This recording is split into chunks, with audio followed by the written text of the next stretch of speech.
ఈ దినములకు ఏర్పాటు చేయబడినటువంటి వాక్య భాగము.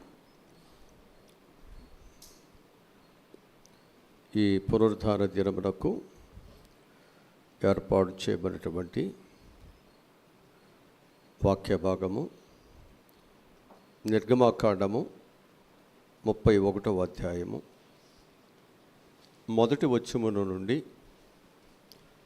మనము వాక్యాన్ని చదువుదాం. 5వ వచనం వరకు. మరియు యెహోవా మోషేతో ఇట్లనెను, చూడుము, నేను యోధా గోత్రములో నూరు మనవడను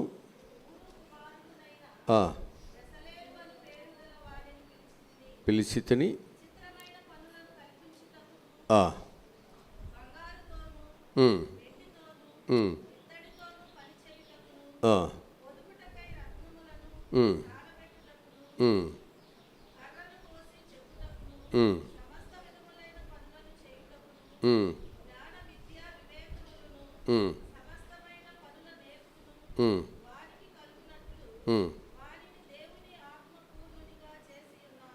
చాలు. హల్లెలూయా. ఈరోజు మన యొక్క అంశం ఏంటంటే, దేవుని ఆత్మను పొంది గొప్ప ఆత్మపూర్ణులై దేవుని పనిని జరిగించినటువంటి వారు.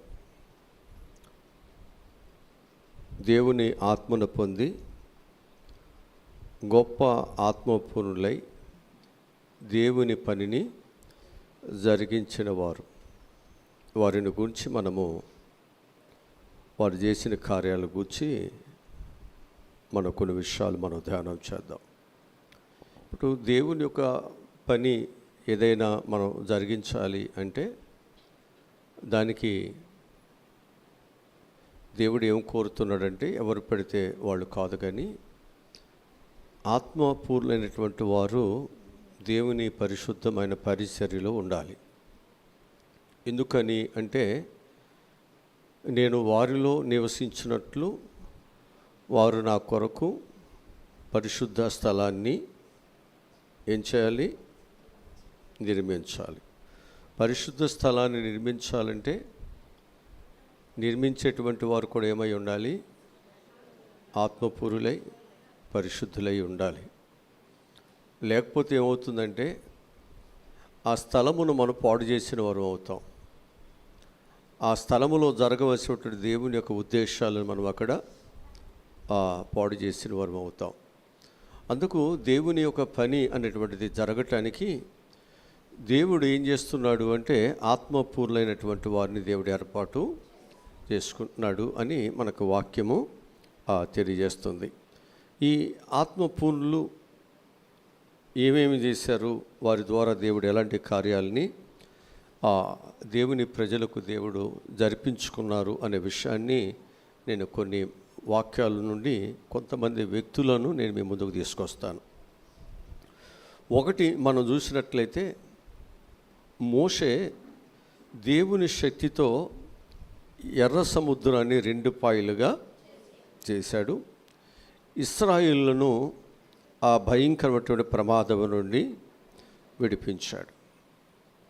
వాక్యముల నుండి సంఖ్యాకాండము 11వ అధ్యాయము 25వ వచనాన్ని మనం చదువుదాం.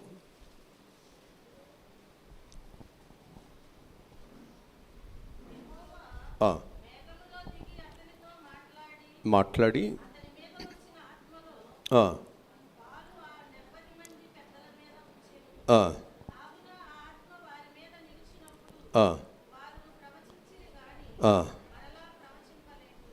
చాలు. ఇక్కడ మనం జ్ఞాపకం చేసుకుంటే, దేవుని ఆత్మ పొందుకున్నటువంటి మోషే ఎలా ఉన్నాడు అంటే, అతడు ఆత్మపూర్ణుడుగా అతని యొక్క జీవితం ఉంచబడినప్పుడు అక్కడ ఏర్పాటు చేయబడినటువంటి 70 మంది పెద్దలు ఎవరైతే ఉన్నారో వారి మీదకు కూడా ఆ ఆత్మ వెళ్ళినట్లుగా వారు కూడా ఏం చేశారంట? ప్రవశించినట్లుగా ఇక్కడ మనం చూస్తున్నాం. అంటే దేవుని పని అనేటువంటిది కేవలము ఒక దైవజనుడే కాకుండా ఆ దైవ ఆత్మ అనేటువంటిది దైవజనుడితో పాటు ఆ పరిపూర్ణతలోనికి పెద్దలు కూడా రావాలి. ఆ పరిపూర్ణతలోనికి పెద్దలు కూడా వచ్చినప్పుడు ఏమవుతుందంటే అక్కడ దైవజనుని యొక్క మాట, పెద్దల యొక్క మాట రెండు ఒకటి అవుతాయి. వీళ్ళిద్దరూ కలిసి దేవుని మాటను, దేవుని రాజ్యాన్ని ఇక్కడ కడతాడు. అంటే ఇక్కడ ఒక ఆధ్యాత్మికమైనటువంటి స్థితిని ఇక్కడ మనం కల్పించాలి. ఆ ఆధ్యాత్మికమైన స్థితి కల్పించాలి అంటే ఇక్కడ మనం ఏం చేయాలి? ఆధ్యాత్మికమైనటువంటి స్థితిని కలిగిన వారుగా ఇక్కడ మనందరము కూడా మనం ఉండాలి, ఎవరమైనప్పటికీ కూడా. కనుక అందుకు దేవుడు ఏం చేస్తున్నాడు అంటే ఆత్మపూర్ణులైనటువంటి వారిని దేవుడు ఏర్పాటు చేసుకున్నాడు. నాయకత్వం వహించడానికి మోషే మీద తిరుగుబాటు చేసినట్లుగా మనకు బైబిల్ గ్రంథం చెబుతూ వస్తుంది. ఈ మోషే మీద తిరుగుబాటు చేసినప్పుడు, అహరోను మీద తిరుగుబాటు చేస్తున్నప్పుడు ఆ తిరుగుబాటు చేసినటువంటి పరిస్థితులను దేవుడు ఏం చేశాడంటే గమనించి ఆ తిరుగుబాటు చేస్తున్నటువంటి వ్యక్తులను దేవుడు ఏం చేశాడు? భూమి నెరలు విరిసి ఆ తిరుగుబాటు చేసిన వారిని మృంగివేసెను అని వాక్యము చెప్పబడుతుంది. కారణం ఏంటి అంటే దేవుడు ఎవరినైతే దేవుడు ఏర్పాటు చేసుకుంటున్నారో వారు ఏం చేయాలి అంటే దేవుని యొక్క ఏర్పాటులో వారు ఉన్నారు కాబట్టి దేవుడు వారిని ఏర్పాటు చేసుకున్నారు. వారు చక్కని పని చేస్తున్నారు, వారు మంచి పని చేయగలరు. ఆ పని చేయగలిగినటువంటిది ఎవరికి తెలుసు? దేవునికి తెలుసు. అందుకు దేవుడు ఏమి ఇస్తున్నాడు? వారికి జ్ఞానముని ఇస్తున్నాడు, తెలివిని ఇస్తున్నాడు, అన్నిటిని దేవుడు వారికి ఇస్తున్నాడు. కాబట్టి ఈ పని కొరకు దేవుడు ఎవరిని ఏర్పాటు చేసుకుంటే మంచిదో ఎవరికి తెలుసు? దేవునికి తెలుసు. ఇక్కడ మనం నేర్చుకోవాల్సినటువంటిది ఏమిటంటే మోషే తన మామయ్యేటువంటి ఇత్రో యొక్క మందను ఆయన కాసుకుంటూ ఉన్నాడు. ఆయనేమి ఈ నాయకత్వం కొరకు ఆయనేమి ఆశపడినటువంటి వాడు కాదు. లేకపోతే ఈ నాయకత్వం నాకే కావాలి ఆయన ఎప్పుడు కూడా కోరుకున్నటువంటి వాడు కాదు. కానీ దేవుడు ఏం చేశాడు అంటే ఆయన్ని నాయకుడిగా చేయటానికి దేవుడే మోషే దగ్గరికి వెళ్ళాడు. అంతేనా? దేవుడని వెళ్ళింది, దేవుడే వెళ్ళాడు. దేవుడు వెళ్ళి ఏం చేస్తాడంటే ఆయనతో మాట్లాడి, ఆయన వెళ్ళనని చెప్పినప్పటికీ కూడా ఆయనని ఏం చేస్తాడు? నేను నీకు తోడుగా ఉన్నాను, నువ్వు వెళ్ళు అని చెప్పి ఫరో దగ్గర పంపించి, ఫరో దగ్గర ఉన్నటువంటి ఇశ్రాయేలుని బానిసత్వం ఉన్నటువంటి వారిని ఏం చేస్తాడు? విడిపిస్తాడు. విడిపించబడిన తరువాత తను ఏం చేస్తున్నాడు అంటే ఒక నమ్మకమైన వాడుగా దేవుని యొక్క చిత్తాన్ని నెరవేర్చడానికి ఆయన సింహాసనాన్ని, ధనాన్ని, బలాన్ని, మంచి పేరు ప్రఖ్యాతులని అన్నిటినీ ఏం చేస్తాడు? క్రీస్తు కొరకు వాటిని నష్టపరుచుకొని ఆయన ఏం చేస్తాడంటే దేవుని కొరకు శ్రమపడుట నాకు అంటే ఇక్కడ ఆయన సమర్పణ బట్టి ఆయన యొక్క ఆత్మ తీవ్రత అక్కడ మనకు వ్యక్తం అవుతుంది. ఇప్పుడు మనం ఒక పని చేస్తున్నాం, దేవుని పని, డబ్బులు వస్తున్నాయి. ఈ డబ్బులు వస్తున్నప్పుడు ధనాపేక్ష సమస్తమైన ఏం చేస్తుంది? మనుషులను ఎన్నో అవసరతలు ఉన్నాయి, ఎన్నో కష్టాలు ఉన్నాయి. మరి నేను కూడా పని మానుకుని దేవుని పని ఇక్కడ చేస్తున్నాను కాబట్టి నాకు కూడా కొన్ని అవసరతలు ఉంటాయి అని చెప్పి మనం ఏం చేయొచ్చు? మనకు వచ్చేటువంటి ఈ దీనుల నుంచి కొన్ని డబ్బులు మనం ఏం చేయొచ్చు? దొంగిలించవచ్చు. కానీ అక్కడ వాక్యం ఏం చెప్తుంది అంటే దేవుడు ఏర్పాటు చేసుకున్నటువంటి సేవకుడు అనేటువంటి వాడు ఎలా ఉండాలంటే అక్కడ డబ్బుల్ని మనం ఏం చేయాలంటే దేవుని పని కొరకే దానిని మనం అక్కడ ఖర్చు చేయాలి. అందుకే అక్కడ మోషేను దేవుడు ఏర్పాటు చేసుకున్నాడు. ఇతడైతేనే దేవుని కొరకు సమర్పణ కలిగిన వాడు. అధికారాన్ని త్రోసివేశాడు, ఆయన ఆ రాజరికాన్ని త్రోసివేసుకున్నాడు, సింహాసనాన్ని త్రోసివేశాడు. తన ద్వారా వచ్చేటువంటి అనేకమైనటువంటి అతనికి వచ్చేటువంటి లాభసాటి ఏదైతే ఉందో దానిని ఆయన త్రోసివేస్తున్నాడు. కాబట్టి ఇలాంటి నమ్మకమైన వాడు, దేవుడు అంటే భయభక్తులు కలిగిన వాడు, ఇలాంటి వాడు నాకు కావాలని దేవుడు ఆయనను వెతుక్కుంటూ వెళ్ళాడు. అందుకంటాడు ఇతడు నా ఇల్లంతటిలో నమ్మకమైన వాడు. దేవుడికి తెలుసు, జ్ఞానం ఇచ్చిన వాడికి తెలుసు ఎవడు జ్ఞానం కలిగిన వాడు, చదువు ఇచ్చిన వాడికి తెలుసు ఎవరు బాగా దానిని అర్థం చేసుకుంటారో. పుట్టించిన వాడికి తెలుసు నీ పరిస్థితులన్నీ. అందుకే దేవుడు ఎవరు సామర్థ్యతతో, ఎవరికి ఏ సామర్థ్యత ఉందో, ఎవరికి ఏ పరిస్థితి ఉందో ఎవరికి తెలుసు? దేవునికి తెలుసు. అయితే తెలిసినటువంటి దేవుడు తన బిడ్డలను వాడుకుంటూ ఉంటే దానికి ఆటంకముగా కొంతమంది ఏం చేశారంటే ఆ మోషే అహరోనుకి అడ్డుగా వచ్చాడు. అక్కడ వాస్తవం అయితే మోషే అంటాడు, నేనంత జ్ఞానము కలిగిన వాడు కాదు, మాటకారిని కాదు, మా అన్న చాలా మాటకారి, జ్ఞానము కలిగిన వాడు, ఆయనకి ఈ బాధ్యతలను అప్పగించండి అంటే అక్కడ దేవుడు మోషేతో అంటాడు, నేను నీకు తోడుగా ఉంటాను, సరే నీవు కోరినట్లుగా నీకు తోడుగా ఉండటానికి మీ అన్నయ్యను కూడా నేను పంపిస్తాను. అంటే ఇక్కడ బాధ్యత కూడా దేవుడు అహరోనును కూడా దేవుడే నియమించుకున్నాడు. ఒకరోజు సమస్య వచ్చింది. ఆ సమస్యను ఏం చేశాడు? ఇశ్రాయేలు యొక్క 12 గోత్రములు ఉన్న 12 గోత్రకర్తల యొక్క పేర్లను ఏం చేయమన్నాడు? ఒక కర్రల మీద రాయండి. ఈ కర్రలు తీసుకెళ్ళి ఎక్కడ పాతాలి? దేవాలయంలో పెట్టండి. దేవాలయంలో ఎవరు కర్ర చిగురిస్తే వారే నాయకులు. అంటే దేవుడు ఎవరిని వెతుకుతున్నాడు అంటే అక్కడ బలము కలిగిన వాడినో, జ్ఞానము కలిగిన వాడినో, లేకపోతే ఇంకోటి కలిగిన వాడు కాదు. ఆత్మపూర్ణులైన వారిని దేవుడు ఏర్పాటు చేసుకున్నాడు. దేవుని పనికి ఎవరు కావాలి? దేవుడు అంటే భయపడేవాళ్ళు, భక్తి కలిగిన వారు, లోకముల మంచి సాక్ష్యం కలిగిన వారు, రక్షణ పొందినవారు, పాపము చెడు అనేటువంటి దానిని అసహించుకునేవారు, ధనాపేక్షను అసహించుకునేవారు, దేవుని కొరకు ఎన్ని శ్రమలైన నిందలైనా పడటానికి ఓర్పు సహనము కలిగిన వారు దేవుడు చూస్తాడు. క్వాలిఫికేషన్ అది. ఈ ఉద్యోగానికి ఈ క్వాలిఫికేషన్ ఉండాలి అని ఎలా ఇస్తారో అలాగే దేవుని పనికి కూడా ఈ క్వాలిఫికేషన్ ఉండాలి. ఎవరు పడితే వాళ్ళు వచ్చి ఆ ఉద్యోగం చేయటానికి, ఎవరు పడితే వారు ఆ పనిలో ఉండటానికి అవకాశము లేదు. అంతే. అక్కడ దేవుడు ఇచ్చినటువంటి క్వాలిఫికేషన్ను బట్టి అక్కడ మనం ఏం చేయాలంటే దేవుడు వారిని వారు చేసుకుంటారు. ఎన్నిక చేయబడిన తర్వాత మనం ఏం చేయాలంటే ఎదురు చెప్పుకోకుండా దేవుని పని జరగటానికి మనం తప్పకుండా మనం ఏం చేయాలి? ఆ పనిలో మనందరం కూడా నాయకుని మనం బలపరుస్తూ, నాయకుని వెనుక మనం ఏం చేయాలంటే దేవుని పని జరగటానికి మనం ముందుకి వెళ్ళాలి. ఆ నాయకుడు కూడా దేని కొరకు కష్టపడుతున్నాడు? ఆ నాయకుడు కూడా దేని కొరకు కష్టపడుతున్నాడు అంటే దేవుడు ఆ నాయకునికి ఏ బాధ్యతలైతే అప్పగించాడో ఆ పనిని ఏం చేయాలి? అక్కడ ఆయన నిర్వర్తించాలి.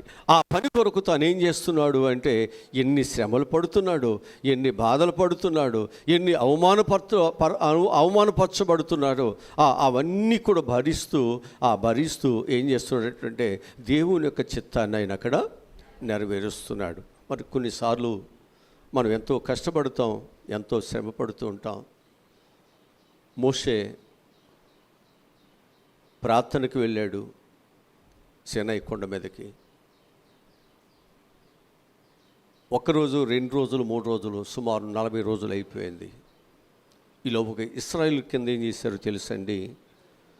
మోషే నాయకుడు ఎక్కడికి పోయాడు మాకు తెలియదు, ఇప్పుడు మాకు నడిపించేవాడు మాకు కావాలి అని చెప్పేసి అప్పుడు వరకు ప్రయాసపడి, అప్పుడు వరకు నడిపించి, అప్పుడు వరకు వారి కొరకు ఎన్నో కష్టాలు పడినటువంటి వాడిని పక్కన పెట్టేసి వారు ఒక క్రొత్త దానిని వారు ఏర్పాటు చేసుకున్నారు. అది వాస్తవంగా మోషేకి తెలియదు. అది ఎవరికి తెలుసు? దేవుడికి తెలుసు. ఆ విషయాన్ని దేవుడు విన్నాడు, దేవుడు చూశాడు. అప్పుడు మోషేతో దేవుడు మాట్లాడి, ఇదిగో ఈ ప్రజలు చూడు ఎలా చేస్తున్నారు, నువ్వు వెళ్ళు త్వరగా అంటే అప్పుడు మోషే అడవుడిగా వస్తూ ఏమైందంటే దేవుడిచ్చిన వాగ్దాన పలకలు జారి పడిపోయినాయి, పగిలిపోయినాయి. జాగ్రత్త. కష్టపడిన వ్యక్తిని మర్చిపోయారు. ఇప్పుడు నాయకత్వం కొరకు మమ్మల్ని నడిపించేటువంటి వారు మాకు కావాలని ప్రజలందరూ కూడా అక్కడ ఉన్నటువంటి అహరోను మీద తిరుగుబాటు చేస్తున్నప్పుడు ఏం చేయాలైనా? ఈ ప్రజల యొక్క ఆగ్రహానికి నా ప్రాణం పోతుంది, నేనేం చేయాలి? అప్పుడు తాను ఏం చేశాడంటే మీ చెవులకున్న పోగులు బంగారం ఏదైతే ఉందో అవన్నీ తీసుకొచ్చేయండి, మీ దగ్గర ఉన్న బంగారం తీసుకురంటే వారి దగ్గర ఉన్న బంగారం అన్ని తీసుకువెళ్ళి ఆయన చేతులు పెడితే అప్పుడు ఆయన ఏం చేస్తాడంటే ఒక నంది విగ్రహాన్ని చేసి, ఇదే ఒక దూడ విగ్రహాన్ని చేసి, ఈ దూడే మీ దేవుడు, ఈ దూడే మీ దేవుడు. అప్పుడు ఆ దూడను వారు ఏం చేస్తున్నారు తెలుసండి, దేవుడుగా నాయకుడుగా ఇప్పటి వరకు మమ్మల్ని నడిపించారు, ఇక ముందు కూడా ఇదే మమ్మలను నడిపిస్తుంది అని చెప్పి దానికి పూజలు పునస్కారాలు సంబరాలు చేస్తూ వారు కేకలు వేస్తున్నారు. దేవుడు విని మోషేని అక్కడికి పంపిస్తున్నాడు. ఎందుకు ఈ సందర్భం చెప్పానంటే, కష్టపడుతున్నటువంటి వ్యక్తికి కొన్ని నిందలు, కొన్ని బాధలు, కొన్ని అవమానాలు అనేవి వస్తాయి. అయినప్పటికీ కూడా ఆ సమస్యను మనుషుల వైపు కొరకు, ఆ సమస్య సృష్టించిన మనుషుల కొరకు దీన్ని సేవ చేస్తున్నది దేవుని కొరకు. దేవుని పిలుపుకు లోబడ్డాడు, దేవుని మాట విన్నాడు, దేవుని మాట ప్రకారముగా తను ఏం చేస్తున్నాడంటే తన అప్పగించిన పనిని ఆయన నమ్మకముగా ఆయన చేస్తున్నాడు. అందుకు దేవుడు ఏం చేశాడు అంటే, దేవుడు ఆయనకు తోడుగా ఆయన ఉంటున్నాడు. ఈరోజు నేను మీకు జ్ఞాపకం చేస్తున్నాను, ఒక ఆత్మపూర్లుగా ఎప్పుడైతే మనం దేవుని యొక్క పనిని మనం కలిగి మనం నమ్మకముగా ఆత్మపూర్లుగా సాగిపోతున్నామో ఆ పనికి అర్హత నీవే అని దేవుడి ఏర్పాటు ఆయన చేసుకుంటాడు. ఏర్పాటు అనేటువంటిది నీ భక్తి మీద, నీ విశ్వాసం మీద, నీ సాక్షి మీద, దేవుని పట్ల నీకు ఉన్నటువంటి అమితమైన ప్రేమ మూలముగా, త్యాగాల మూలముగానే దేవుడు సహాయమును చేస్తాడు. అందుకు మోషే ఎలాంటి వాడు అంటే, ఫరో కుమార్తె యొక్క కుమారుడును అనిపించుడు కంటే దేవుని ప్రజలతో శ్రమపడుట, నిందపడుట నాకు గొప్ప భాగ్యము. నింద భాగ్యము, దెబ్బలు భాగ్యము, అది ఆయన యొక్క క్యారెక్టర్ అది. అందుకే దేవుడు అలాంటి వారిని వెతుకుతున్నాడు. స్వార్థపరులు కాదు, దేవునిని అడ్డం పెట్టుకుని సంపాదించుకుని ఉన్నత స్థితికి వెళ్ళేటువంటి వారిని కాదు దేవుడు ఏర్పాటు చేసుకునేది. దేవుని నీ జీవితంలో నువ్వు మంచివాడుగా ఉండగలిగినట్లయితే ఆ మంచితనమును దేవుడు వాడుకుంటాడు. నువ్వు పరిశుద్ధత కలిగి ఉన్నట్లయితే ఆ పరిశుద్ధత కలిగిన వాడు దేవుడు వాడుకుంటాడు. ఇప్పుడు మరియ పరిశుద్ధురాలు, ఏ పాపమునకు దేనికి ఆమె అవకాశం ఇవ్వలేదు. దేవుడు ఆమెని వాడుకున్నాడా? సృష్టికర్త అయిన దేవుడు ఆమె గర్భము ద్వారా రావటాన్ని దేవుడు వాడుకుంటాడు. నీ స్వరాన్ని వాడుకుంటాడు, నీ కవిత్వాన్ని వాడుకుంటాడు, నీ మాటలు వాడుకుంటాడు, నీ వాక్యాన్ని వాడుకుంటాడు. నువ్వు చేస్తున్నటువంటి ప్రతి ఒక్క పనిని దేవుడు వాడుకుంటాడు. ఆయన వాడుకోవాలి అంటే ముందు ఆయన వాడుకునేటువంటి అర్హత కలిగిన పాత్రగా ముందు మనం సిద్ధపడదాం. అర్హత కలిగిన పాత్ర, పరిశుద్ధత కలిగిన పాత్ర, దేవుడు కోరుకునేటువంటి పాత్ర, దేవునికి విలువను తీసుకొచ్చే పాత్ర. అందుకే దేవుని మందిరము కట్టబడుతున్నప్పుడు ఆ మందిరములో ఆ ఉపకరణములు ఏమవుతున్నాయో అవన్నీ చేయటానికి అక్కడ దేవుడు ఏం చేస్తున్నాడు? బెస్లేలు యొక్క కుటుంబంలో నుంచి దేవుడు వారిని ఏర్పాటు చేసుకున్నాడు. హల్లెలూయా, హల్లెలూయా. వీళ్ళు మాత్రమే దేవుని కొరకు నిలబడగలరు. అన్ని లక్షల మంది నిలబడలేనప్పుడు ఎందుకు దేవుడు వీరిని ఏర్పాటు చేసుకున్నారంటే, వీళ్ళు దైవ భక్తి కలిగిన వారు, దేవుడంటే భయపడుతున్నవారు, దేవుడంటే వారు సమర్పణను కలిగినటువంటి వారు, వారు దేవునికి ఎక్కువ ప్రాధాన్యతను ఇచ్చేవారు, వారు మనుషులకు ప్రాధాన్యతనిచ్చేవారు కాదు. అందుకే దేవుడు వారిని ఏర్పాటు చేసుకుంటున్నాడు అనే విషయాన్ని నేను మీకు ప్రభు పక్షముగా నేను మీ అందరికి కూడా మనం చేస్తున్నాను. ఇంకా మనం చెప్పుకుంటూ పోతే చాలామంది మనకు కనిపిస్తారు. ఆ తరం వారిలో నోవహు ఒక్కడే నీతిమంతుడని. దేవుడు నాకు కాపరి, నాకు లేమి కలగదు, పచ్చిక గల చోట్ల ఆయన నన్ను పరుండు చేస్తాడు, శాంతికరమైన జలముల యొద్దకు ఆయన నన్ను నడిపిస్తాడు, నా ప్రాణమునకు దేవుడు. ఆ భావము, ఆ విశ్వాసము, శ్రమలలో కూడా దేవుడు నన్ను కాపాడుతాడు అనేటువంటి విశ్వాసత ఎవరైతే కలిగి ఉంటారో వారికి దేవుడు సహాయమును చేయటానికి సిద్ధంగా ఉన్నాడు. కరువులు ఉన్నాయి, బాధలు ఉన్నాయి, అవసరతలు ఉన్నాయి. దొంగగా మారలేదు, దోషిగా మారలేదు, శరీరాశ కలిగిన వారుగా మారలేదు, ఇంకొక రకంగా మారలేదు. దేవుడు నాకు పచ్చగా బయలు ఇస్తాడు, శాంతికరమైన జలముల యొద్దకు ఆయన నన్ను, నా ప్రాణమునకు ఆయన ఏం చేస్తాడు అంటే పునరుత్థానం ఇస్తాడు. మరలా నా భయములన్నీ తీసేస్తాడు, నా కన్నీరు దేవుడు తీసివేస్తాడు. దేవుడు నా జీవితంలో ఆనందాన్ని, సంతోషాన్ని, వీళ్ళే కదా భక్తి చేయగలిగేది, వీళ్ళే కదా ప్రార్థన చేయగలిగేది, వీళ్ళే కదా దేవుని కొరకు నిలబడేది, వీళ్ళే కదా దేవుని కొరకు భయముతో భక్తితో ఉండగలిగేది. ఈ విశ్వాసము ఇది లేనివారు దేవుని కొరకు ఉండలేరు. కష్టాలు వస్తే వెళ్ళిపోతాం, ఇబ్బందులు వస్తే వెళ్ళిపోతాం, దేవుడు నాకేం చేశాడని దేవుడి మీద అలుగుతాం.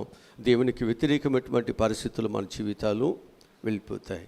ఇది ఏ మాత్రము కూడా ఇది నీ జీవితానికి మంచిది కాదు అనే విషయాన్ని జ్ఞాపకం చేసుకున్నాం. మనం దైవ సన్నిధికి వెళ్ళాలి అనుకున్నప్పుడు మనం ఏం చేయాలి? ముందే సిద్ధపాటు ప్రిపేర్ అయిపోవాలి. ముందే మా ఆరాధన ఈ టైం నేను వెళ్ళిపోవాలి. ఇది మనం ఎప్పుడైతే నీ మనసులోకి నీకు వస్తుందో, ఎన్ని పనులున్నా, మనకెంత బిజీగా ఉన్నా ఏం చేస్తావు? డ్యూటీకి వెళ్ళాలి, ఉద్యోగానికి వెళ్ళాలి, కాలేజీకి వెళ్ళాలి, స్కూల్కి వెళ్ళాలి, టైం ఇది. ఎన్ని పనులున్నా ఏం చేస్తావు? పనులన్నీ చూసుకుని వెళ్దాం వెళ్ళంటే ఊరుకుంటారు, గేట్లు తెరిసే ఉంచుతారు మనకి. అదే డిసిప్లిన్. దేవుని సన్నిధికి నేను వెళ్ళాలి, నేను దేవునికి చెందినవాడిని, నేను దేవుని బిడ్డను. 6 దినములు దేవుడు నన్ను కాపాడాడు, 7వ దినము నేను దేవుణ్ణి ఆరాధన చేయాలి. దేవునితో నాకు సన్నిహితమైన సంబంధం కావాలి. నా బాధలు దేవునికి చెప్పుకుంటే దేవుడు నా కష్టాల నుంచి, నా బాధ నుంచి దేవుడు నాకు విడుదల ఇస్తాడు అన్నప్పుడు నువ్వేం చేస్తావు? ముందే, అంతేనా? ముందే ప్రిపేర్ అవుతావు లేదా? అంతే, ప్రిపేర్ అయిపోవాలి. ఇప్పుడు ఆరాధన ప్రారంభించినప్పుడు కొంతమంది వస్తే, పాటలు పాడేటప్పుడు కొంతమంది వస్తే, ఆరాధన చేసేటప్పుడు కొంతమంది వస్తే, వాక్యం చెప్పేటప్పుడు ఏంటిది? ఇది క్రమమేనా? ఇది నీకు దేవుడంటే భయభక్తులు ఉన్నాయా? అంటే నాకు ఆరోగ్యం బాగాలేదు, నేను నిదానంగా నడుస్తాను, నేనేం చేయాలి? ఇంక ముందే అంతే ప్రిపేర్ అవ్వాలి. నీ పరిస్థితులు బట్టి నువ్వు ప్రిపేర్ అవ్వాలి. నువ్వు సురుగ్గా నడవగలవు, పర్వాలేదు, నేను రీచ్ అవుతాను టయానికి అనుకున్నప్పుడు నీ పర్వాలేదు, కొంచెం లేట్ అయినా. అంతే తప్ప ఏదో నాకు ఖాళీ ఉందో నా ఇష్టం వచ్చినప్పుడు నేను వస్తానంటే అది కాదు. సరైన పద్ధతి కాదు, అది సరైన ఆలోచన కాదు.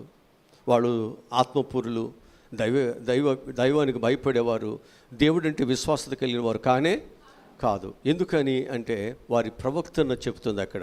వారు దైవం అంటే ఎంత ప్రేమిస్తున్నారు, ఎంత ప్రేమించరు అనేది వారి క్రియలు అక్కడ రుజువు చేస్తున్నాయి. వారి విశ్వాసం అక్కడ రుజువు చేస్తుంది. అందుకంటాడు, క్రియలు లేని విశ్వాసము. నాకు భక్తి ఉంది, దేవుని ప్రేమిస్తానంటే ఆ ప్రేమించేటువంటి భక్తి అంటే అక్కడ రుజువు చేయాలిగా, అక్కడ క్రియారూపాలు చూపించాలిగా. ఇక్కడ క్రియారూపాలు చూపించాడు మోషే. దేవుడు అందుకని ఏర్పాటు చేసుకున్నారు. వారు దేవుని యందు భయభక్తులు కలిగి ఉన్నారు, బెసలేలు యొక్క కుటుంబము. అందుకు దేవుడు ఏం చేశాడు? వారిని దేవుడు పరిచర్యకు దేవుడు ఏర్పాటు. అన్ని లక్షల మందిలో దేవుడు వెతుకుస్తున్నాడు. అందుకంటాడు, ఆకాశములో నుండి దేవుడు నరులను పరిశీలన చేస్తున్నాడు. ఇక్కడున్న అందరినీ చూస్తున్నాడు, బయట ఉన్న వాడిని చూస్తున్నాడు, ప్రతి ఒక్కరిని కూడా దేవుడు చూస్తున్నాడు. నీ భక్తిని చూస్తున్నాడు, నీ విశ్వాసాన్ని చూస్తున్నాడు, దేవుని మీద మనకు ఉన్నటువంటి నమ్మకత్వాన్ని దేవుడు చూస్తున్నాడు. దానిని బట్టి దేవుడు మనల్ని ఏం చేస్తాడు? వాడుకుంటాడు. మనకు బాధ్యతలను దేవుడు అప్పగిస్తాడు. హల్లెలూయా. ఇది మొదటి మాట. రెండవదిగా మనం చూసినట్లయితే, గిద్యోను కేవలము 300 మందితో మిద్యానీయులను ఓడించాడు. ఈయన ఇశ్రాయేలులకి గిద్యోను ఎలా ఉన్నాడు? న్యాయాధిపతిగా ఉన్నాడు. గిద్యోను ఎలా ఉన్నాడు?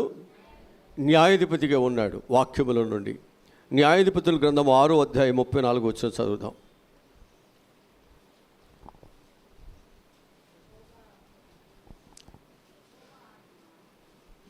న్యాయాధిపతుల గ్రంథము 6వ అధ్యాయం 34 వచ్చిన యెహోవా ఆత్మ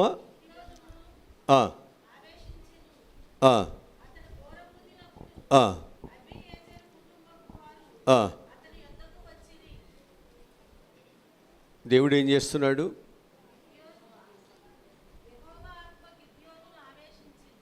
అంతేనా? దేవుని యొక్క ఆత్మ ఎప్పుడైతే గిద్యోను మీదకు వచ్చిందో, గిద్యోను ఏం చేస్తున్నాడు? దేవుని పనికి ప్రజలను ఆయన సిద్ధపరచడానికి గిద్యోనుకు దేవుడు ఏమిచ్చాడు? ఆయనకు ఒక బోరును దేవుడు ఇచ్చాడంట. ఆ బోరును గిద్యోను ఏం చేస్తున్నాడు?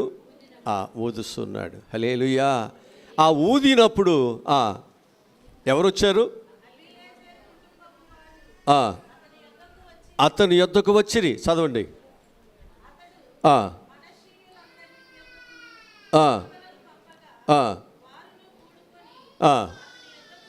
అతని యొద్దకు వచ్చిరి.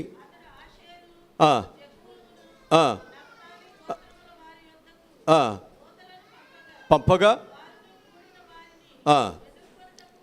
వచ్చిరి.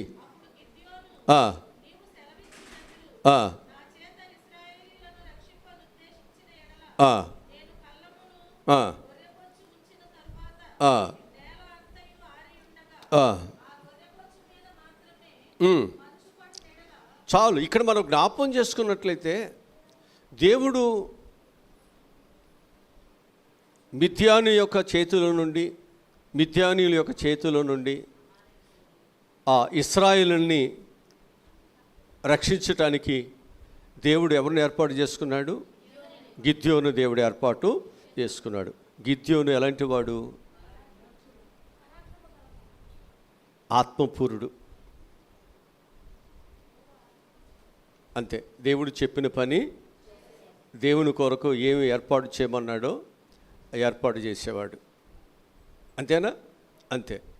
ఇక తన ఆలోచనను, తన బలాన్ని, తన పరాక్రమశాలిని అక్కడ పెట్టలేదు. అక్కడ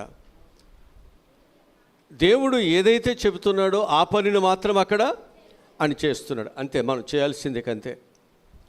ఆ తర్వాత ఆ యుద్ధానికి వారు వెళుతున్నప్పుడు ఎంతమందితో ఆయన వెళ్ళాడు అంటే 300 మందితోనే అక్కడికి వెళ్ళాడు. అక్కడ విజయాన్ని సాధిస్తున్నాడు. అంతే. దేవుడు విజయం ఇవ్వటానికి అక్కడ మనకు లెక్క అవసరం లేదు, మనుషులు అవసరం లేదు. దేవుడు చెప్పిన పని చేస్తే చాలు. దేవుడు చెప్పినట్లు విధానంలో మనం నడిస్తే చాలు. దేవుడు అక్కడ తన కార్యాన్ని దేవుడు జరిగించుకుంటాడు. అంటే మనుషుల యొక్క బలమును బట్టి, సంఖ్యను బట్టి దేవుడు కార్యాలు ఆయన చేయడు. ఆయన మాట ఎవరైతే వింటున్నారో, ఆయన మాట అంటే ఎవరైతే భయపడుతున్నారో, ఆయనకి ఎవరైతే లోబడుతున్నారో వారిని బట్టి దేవుడు అక్కడ కార్యాన్ని దేవుడు జరిగిస్తారు అనే విషయాన్ని ఇక్కడ మనకు బైబిల్ తెలియజేస్తుంటుంది. హల్లెలూయా. కనుక నా జీవితాల్లో సమస్య నీ జీవితంలో నీకు వచ్చినప్పుడు ఆ సమస్యను పరిష్కరించడానికి దేవుడు చిత్తముగానే ఉన్నాడు. అయితే ఆ సమస్యను పరిష్కరించడానికి దేవుడు నిన్ను పిలిచి ఇలా నడవండి, ఇలా చేయండి అని దేవుడు చెప్పినప్పుడు మనం అలాగే చేయాలి, అలాగే నడవాలి. అంతే కదా. మోషే ఆ మార్గములో దేవుడు నడమని చెప్పినప్పుడు ఆ మార్గము మునుపెన్నడూ వారు ఎరిగినటువంటి మార్గము, ఆ మార్గములో వారు వెళ్ళటానికి ఇష్టపడ్డారు. ఆ మార్గములో ఎన్ని ఆటంకములు వచ్చినా, ఎన్ని అభ్యంతరములు వచ్చినప్పటికీ కూడా దేవుడు మాకున్నాడు, దేవుడు మాకు సహాయమును చేస్తారని వారు వెళ్ళారు. అందుకే ఆ మార్గములో వారు బైబిల్ చెప్పింది ఏంటంటే వారు ఆరోగ్యముగానే ఉన్నారు. వారి చెప్పులు అరగలేదు, వారి వస్త్రాలు 40 పగళ్ళు రాత్రులు నడుస్తున్నా దేవుడు వారిని ఎంత కాపాడాడో అనే విషయం అక్కడ చెప్పబడుతుంది. అంతే. దేవుని మార్గములో మనం నడిస్తే కష్టాలు నీ ముందు ఉన్న ఆ కష్టాలు ఎన్నతగినగా ఉండవు. ఆ కష్టాలు నువ్వు నలిగిపోతున్నా నీ బట్టలు నలగనీయకుండా, నీ కాళ్ళు చముకోకుండా దేవుడు నిన్ను కాపాడబోతున్నాడు. అందుకే మనం ధైర్యంగా ఉందాం. ఆయన నడిపించే మార్గం ఎలాంటిది అవసరం లేదు, నడిపించే దేవుడు ఎలాంటి వాడు మనకు కావాలి. ఆయన ఎలాంటి జ్ఞానము కలిగిన వాడు, ఆయన ఎలాంటి శక్తి కలిగిన వాడు, అలాంటి పరాక్రమ కార్యములను చేయగలిగిన వాడు, అది మనం చూడాలి. మార్గము మంచిదైతే యాక్సిడెంట్ జరగకుండా ఉండకపోవు. ఇరుకైన మార్గము గుంటలలోనే కారుకి ప్రమాదాలు లేకపోతే ఇబ్బందులు అక్కడే రావు, హైవేలో కూడా వస్తాయి, విశాలమైన దానిలో కూడా వస్తాయి, ఇరుకులోనే కాదు. అయితే నేను నడిపించే దేవుడు, నేను కాపాడే కాపరి, నిన్ను ఏ స్థితిలోనైనా ఆయన నిన్ను కాపాడగలిగేవాడు నీకుంటే, నువ్వు ఇరుకులు వెళ్ళినా, సముద్రములు వెళ్ళినా, అరణ్యములు వెళ్ళినా, ఎడారులు వెళ్ళినా దేవుని సహాయము నీకుంటుంది, నువ్వు క్షేమంగా ఉంటుంది నీ ప్రయాణం.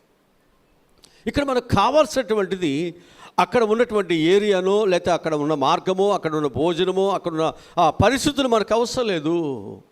మనకు కావాల్సింది దేవుడే. హల్లెలూయా, హల్లెలూయా. అందుకే గిద్యోను ఎదురు చెప్పకుండా,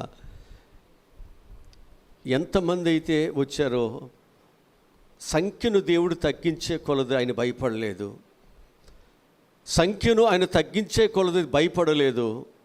నువ్వే కదా పిల్లమన్నది, నువ్వే కదా ఇవన్నీ చేసింది, మరల ఏంటి అని ఎక్కడ ఒక్క మాట కూడా ఏమీ మాట్లాడలేదు. ఎందుకనంటే ఇక్కడ కార్యం ఎవరు చేస్తారు? దేవుడు చేస్తాడు.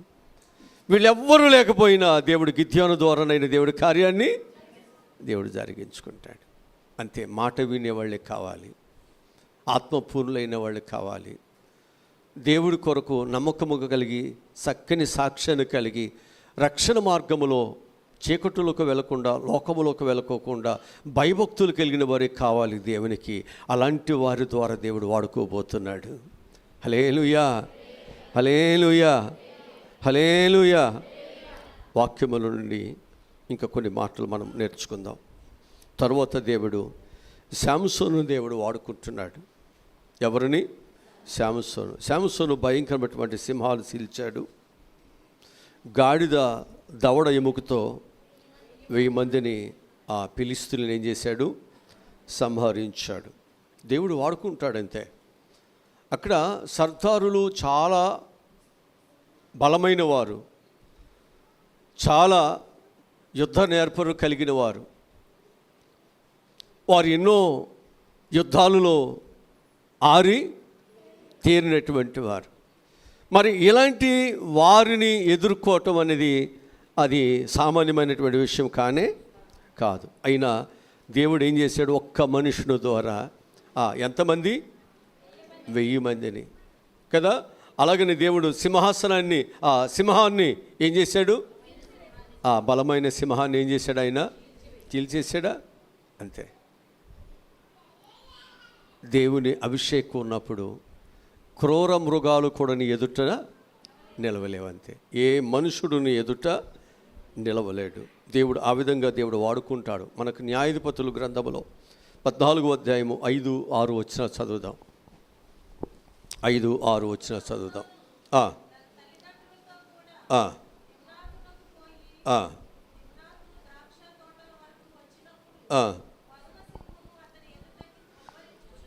వచ్చాను.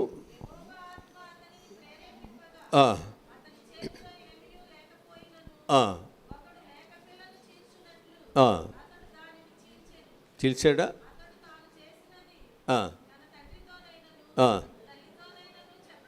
చీల్చాడా? అక్కడ శాంసోను చీల్చాడా? ఆయనకి ఆ బలం ఎక్కడ వచ్చింది? దేవుని. అది ఇక్కడ మనకు పాయింట్ ఏంటంటే దేవుని ఆత్మ. ఇక్కడ దేవుని యొక్క ఆత్మ ఉన్నప్పుడే, దేవుని యొక్క ఆత్మ మనకు ప్రేరణ కలిగినప్పుడే అక్కడ ఎదుట ఉన్నటువంటి బలమైన దానినైనా మనం ఏం చేయొచ్చు? తుత్తునీలుగా దానిని మనం చేయొచ్చు, ఓడించవచ్చు. దేవుని ఆత్మ లేనిది మనం ఏమీ చేయలేం. అందుకే నా ఆత్మ లేనివాడు నావాడు కాదు. నావాడు కానివాడు విజయాలు ఎలా సాధిస్తాడు? దేవుడు ఎలా తోడుకుంటాడు? ఎలాగో వారికి దేవుడు మేలు చేస్తాడు. అంతే కదా. కనుక దేవుడు మనలో ఉండాలి, లేక మనతో దేవుడు ఉండాలి, దేవుని యొక్క కార్యాలు మన పట్ల జరగాలి అంటే దానికి ఏం కావాలి? ఆ దేవుని ఆత్మ మనకు రావాలంటే ఆత్మ ఎవరికి వస్తుంది? వాక్యం వినేవాళ్ళకి, ప్రార్థన చేసేవాళ్ళకి, భయభక్తులకి వెళ్ళిన వారికి, చెడు స్నేహాలకి దూరంగా ఉండేవారికి, దేవుడు అంటే భయము కలిగిన వారికి, ధనాపేక్ష లేని వారికి, శరీరాశలు లేనటువంటి వారికి, వీళ్ళ మీదకే కదా దేవుని ఆత్మ వచ్చేది. అందరి మీదకి వస్తుందా? లోకంలో ఇష్టానుసారంగా జీవించి మళ్ళీ ఇక్కడికి వచ్చి మనం ఏదో ఆత్మ కలిగిన వాళ్ళుగా ఉంటే దేవుడు ఆ ఆత్మను దేవుడు బలపరుస్తాడా? ఆత్మ ద్వారా ఎవరికైనా మేలు కలుగుద్దా? జాగ్రత్త. కనుక నీ సాక్ష్యం బాగుండాలి. నీ సాక్ష్యము, నీ భక్తి, నీ క్రియ ఇవన్నీ బాగున్నప్పుడే నీ ఆత్మ కార్యాలని చేయగలుగుద్ది. హల్లెలూయా. అందుకే ముందు దేవుని ఆత్మ మనకు కావాలి అంటే ముందు ఆత్మ కార్యములు జరిగేటట్లుగా ఆయన పాత్రగా, నమ్మకమైన వారుగా మనం ఇక్కడ ఉందాం. ఉదాహరణకి మనం చూస్తే దావీదు 6 మూరల జానుడు సూర్యుడైన గొల్లియాతుని హతం చేశాడంటే మనం వాస్తవంగా చూస్తే గొలియాతుతో దావీదును పోలిస్తే దావీదు ఎందుకు సరిపోయాడు? మన శారీరకంగా, మనం లోకానుసారంగా మనం ఆలోచన చేస్తే గొలియాతుతో దావీదును మనం పోల్చడానికే వీలు లేదు. అసలు సరిపోడు. ఏ పరిస్థితులను ఎలా కూడా అయినా సరిపోడు. కానీ దావీదు దేవుడు ఎత్తును చూడాలా, బలాన్ని చూడాలా, ఆయన రూపాన్ని చూడాలా, ఆయన ఉన్న పరిస్థితులు చూడాలా. ఇంటి దగ్గర చూశాడు కదా. ఎవరిని చూస్తున్నాడు? ఏమి చూస్తున్నాడంటే ఆత్మ పూర్ణత కలిగి, దేవుడంటే భయభక్తులు కలిగి, దేవుడు నాకు సహాయమును చేస్తాడని నమ్మికను కలిగి ఎవరైతే ఉన్నారో వారిని బలపరుస్తున్నాడు. అందుకే ఇప్పుడు ఈయనకున్నటువంటిది ఏంటి అంటే, ఇదిగో నాకు అప్పగించిన నా తండ్రి యొక్క మందను నేను కాయిస్తున్నప్పుడు, ఇదిగో ఒక సందర్భంలో సింహం వచ్చింది, ఒక సందర్భంలో ఎలుగుబంటి వచ్చింది, వీటి నుంచి నా గొర్రెలను నేను కాపాడుకున్నాను. అంటే నాకు ఆ బలం ఉంది, నాకు ఆ శక్తి ఉంది. ఇప్పుడు నేను ఈ గొలియాతు మీదకు కూడా నేను అలాగే వెళుతున్నాను. ఈ సున్నతి లేని ఫిలిష్తీయుని మీదకి దేవుని పేరట వెళుతున్న యుద్ధము యెహోవాదే. హల్లెలూయా. అంతే. దేవుడు ఆయనని ఆత్మపూర్ణులుగా దేవుడు బలపరిచాడు. దేవుడు కత్తి ద్వారా, ఈటి ద్వారా, మరణ ఆయుధాల ద్వారా దేవుడు తన కార్యాలని జరిపించుకోడు. దేవుని ఆత్మ మూలముగానే దేవుడు తన కార్యాలు జరిగించుకుంటాడు. దావీదు మీదకి దేవుని యొక్క ఆత్మ బలముగా దిగగా దావీదు ఏం చేస్తాడు? ఒక్క రాయితో గొప్ప వీరుడైనటువంటి గొలియాతుని హతము చేసేసాడు. హల్లెలూయా, హల్లెలూయా. నీకు తెలుసా, నువ్వు గొప్ప కార్యాలు చేయగలవు. దేవుడు నిన్ను ఆ విధంగా బలపరుస్తున్నాడు. ఆ విధంగా దేవుడు నిన్ను ఆత్మపూర్ణులుగా చేస్తున్నాడు. నువ్వు ఊహించలేనటువంటి ఆస్తి సంపాదించగలవు. ఊహించలేనటువంటి స్థితిలోనికి దేవుడు నిన్ను ఎక్కిస్తాడు. నీవు సామాన్యమైన వ్యక్తిగానే ప్రజలతో ఉండొచ్చు, తిరగవచ్చు. వీడు కూడా మనలాంటి వాడు దావీదే కదా అనుకోవచ్చు. ఒకరోజు నువ్వు దావీదు అని పేరు ఎత్తడానికి భయపడేటట్లుగా దేవుడు నిన్ను ఆస్వాదిస్తాడు. భయపడేటట్లుగా, నీకు భయము కలిగేటట్లుగా దేవుడు నిన్ను ఆ ప్రజల మధ్య దేవుడు నిన్ను అక్కడ అభిషేకించబోతున్నాడు. హల్లెలూయా. నీకు తెలుసా, దేవుని కార్యాలు కంటికి చెవికి వినిపించవు. దేవుని కొరకు నమ్మకముగా ఉండండి. దేవుడు అద్భుతమైన కార్యాలు మన పట్ల దేవుడు జరిగించబోతున్నాడు. నీకు మేలు కలుగుటకు అన్నిటిని సమకూరుస్తున్నాడు. నువ్వు దేని కొరకైతే ఇక్కడ ప్రార్థిస్తున్నావో ఆ ప్రార్థన విన్న దేవుడు నీకు మేలు చేయటానికి దేవుడు అన్నిటిని దేవుడు నీకు సమకూర్చబోతున్నాడు. నీకు వచ్చే నష్టాల నుంచి విడిపించబోతున్నాడు. నీకు దారిలో ఎదురవుతున్నటువంటి ప్రతి సమస్యను దేవుడు తొలగించబోతున్నాడు.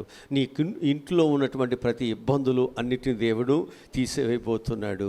దేవుడు నిన్ను ఎక్కలేని ఎత్తైన కొండకు దేవుడు నిన్ను ఎక్కించబోతున్నాడు. హల్లెలూయా, హల్లెలూయా. నీకు తెలుసా, మన దేవుడు అసమానుడైన దేవుడు. అసాధ్యమైన కార్యాలని ఆయన చేయగలిగిన అసమానమైన వాడు. అద్భుతమైన కార్యాలు దేవుడు జరిగిస్తాడు.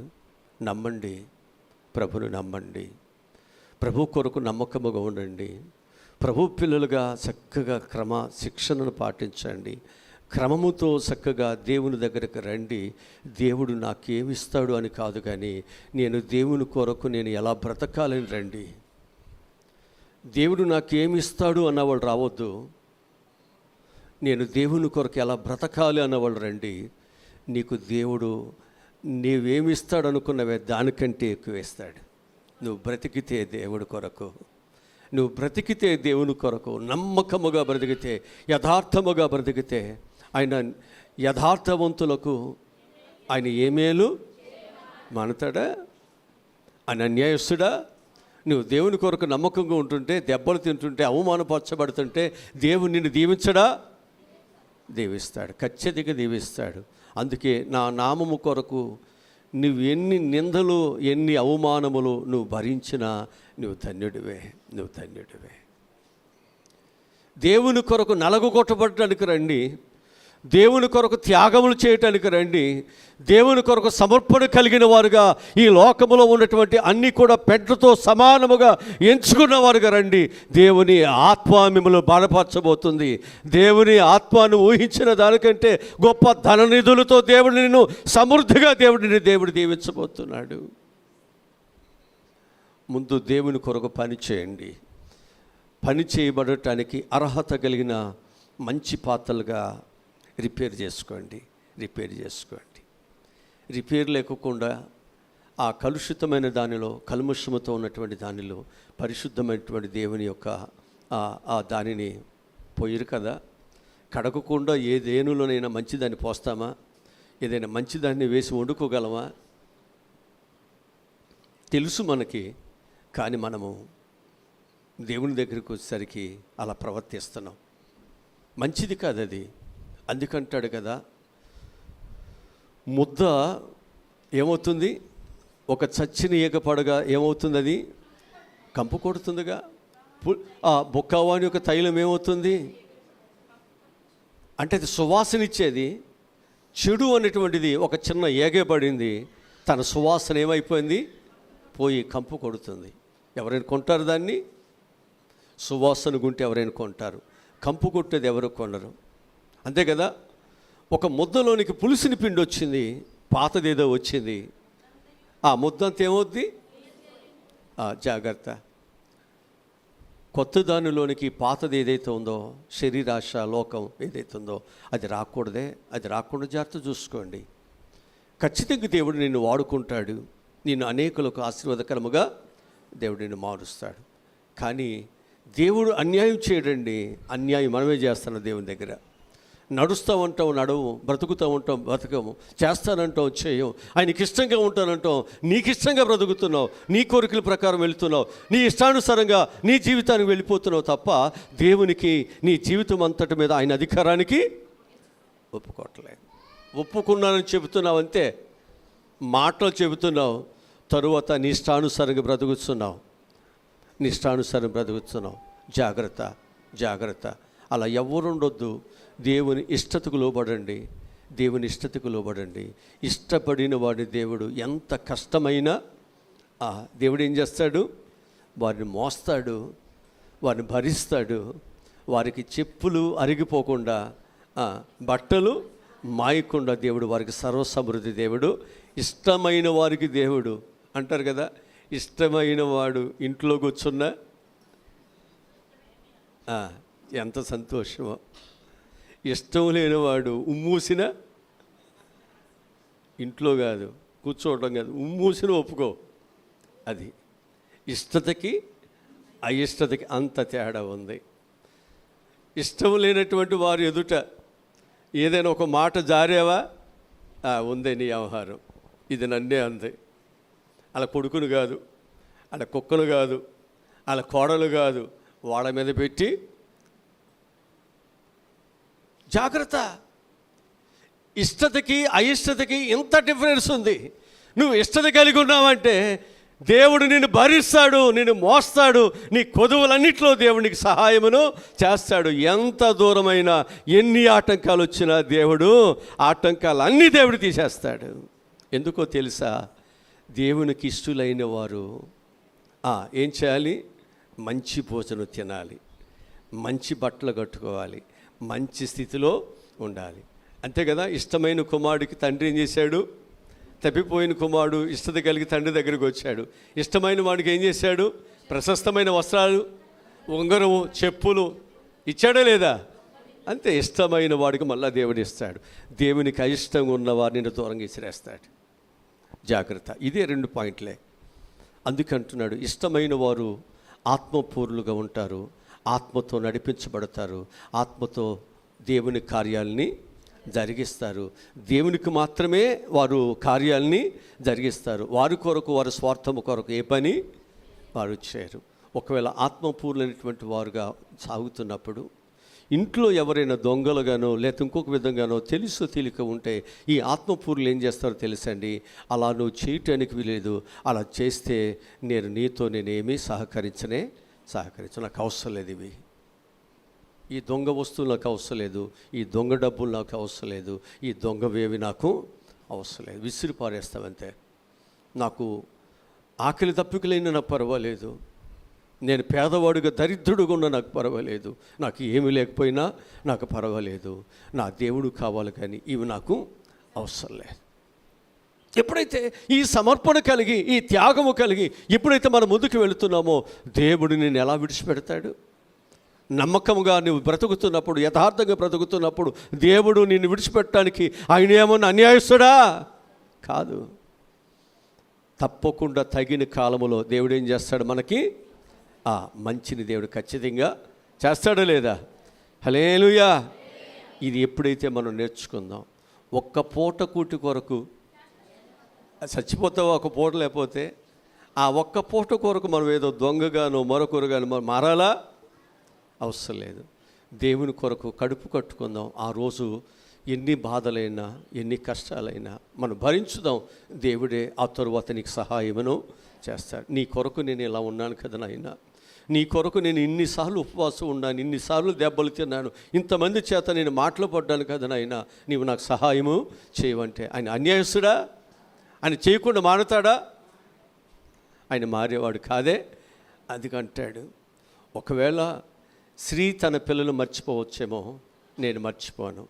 పెండ్లి కుమార్తె తన వడ్డాణమును మర్చిపోవచ్చేమో, నేను మర్చిపోను. నా పిల్లలు నా దగ్గరకు వచ్చి ఆకలేస్తుంది నాకు భోజనం పెట్టమంటే ఆయన ఏమి రాయినిచ్చేవాడు కాదు, లేకపోతే నాకు మంచి కూర వండి పెట్టమంటే ఆయన ఏమి పావునిచ్చి వండి పెట్టే ఆయన క్రూరుడు కానే కాదు. తన పిల్లలు రొట్టెని అడిగితే రాయినిచ్చేవాడు కాదు, కానీ ఆయన రొట్టెనే ఇస్తాడు. అవసరమైతే ఆ రొట్టెకి మించిన భోజనాన్ని పెట్టాడు లేదా? వాళ్ళకి దేవదూతలు భోజనం పెట్టాడా? అంతే. మించిన దాన్ని దేవుడు పెడతాడు, మించినదే ఇస్తాడు. నీవు అడిగిన దానికంటే, నీవు ఊహించిన దానికంటే అత్యధికముగా దేవుడు ఇస్తాడు. ఇచ్చే వరకేనండి ఆలస్యం. ఇచ్చిన తర్వాత నీ గిన్నె నిండిపోలుద్ది. దేవుడు అంతగా దేవుడు నిన్ను దీవించబోతున్నాడు. భక్తి చేయండి, దేవుని కొరకు నమ్మకముగా ఉండండి. స్వస్థతల కొరకు ఇంకొకటో అప్పులు తీర్చడం అవసరం లేదు. భక్తి చేయటానికి రండి, నమ్మకముగా ఉండటానికి రండి. నమ్మకమైన వానికి మెండైన దీవులు ఉన్నాయి. నీవు ఏదైతే సత్యాన్ని నమ్ముకున్నావో, ఏ రక్షణ మార్గం అయితే నీకు మంచి చేస్తున్నావో దాని కొరకు నమ్మకంగా బ్రతకండి. దాని కొరకు నోటిని కాసుకోండి, తలంపులు కాసుకోండి, హృదయాన్ని కాసుకోండి, నీ స్నేహాలు, నీ పద్ధతులు ఇవన్నీ కాసుకోండి. జాగ్రత్తగా బ్రతకండి. దేవుడు ఖచ్చితంగా దేవుడు మనకు సహాయమును చేస్తాడు. దేవుడి మాటలు మన ఎన్నికలు దేవుడు దీవించునుగాక. ఆమె తల ఉంచండి, ప్రార్థన చేసుకుందాం. మా ప్రభువా, ఈరోజు చెప్పిన ప్రతి మాట పిల్లలందరికీ ఇది ఆశీర్వాదకరముగా దీవెనకరంగా ఉన్నట్లు సహాయములను దయచేయమని, ప్రతి మాట ప్రభువా మాకు జ్ఞానాన్ని, తెలివిని, ఆలోచనిచ్చి, అజ్ఞానములో ఉన్న మాకు జ్ఞానాన్ని ఇచ్చి, ఏది మాకు ప్రయోజనమో, ఏది మాకు ఖ్యాతో, ఏది మాకు మంచి చేస్తుందో అనేటువంటిది మాకు నేర్పించేదే దైవ సన్నిధి, దైవవాక్యమయ్యా. దీన్ని ఇష్టపడి ఎవరైతే కష్టమైన ఈ ఇష్టత నుంచి బయటికి వెళ్ళకోకుండా ఎవరైతే నడుస్తున్నారో ఖచ్చితంగా ఇది వారికి మేలిమి బంగారాన్ని, మంచి స్థితిని, మంచి భవిష్యత్తుని ఇస్తుంది. ఖచ్చితంగా ఇస్తుంది అయ్యా. కనుక ప్రతి ఒక్కరూనైనా దేవునిని మనసారా హృదయపూర్వకముగా దేవుని ఆరాధించి మంచి పిల్లలుగా మేమందరూ ఆయన ఎదుట ఉండటానికి సహాయములను దయచేయమని యేసు నామములో ఈ మనవలి ప్రార్థనలు అడిగి పొందుకుని ఉన్నాము తండ్రి. ఆమేన్.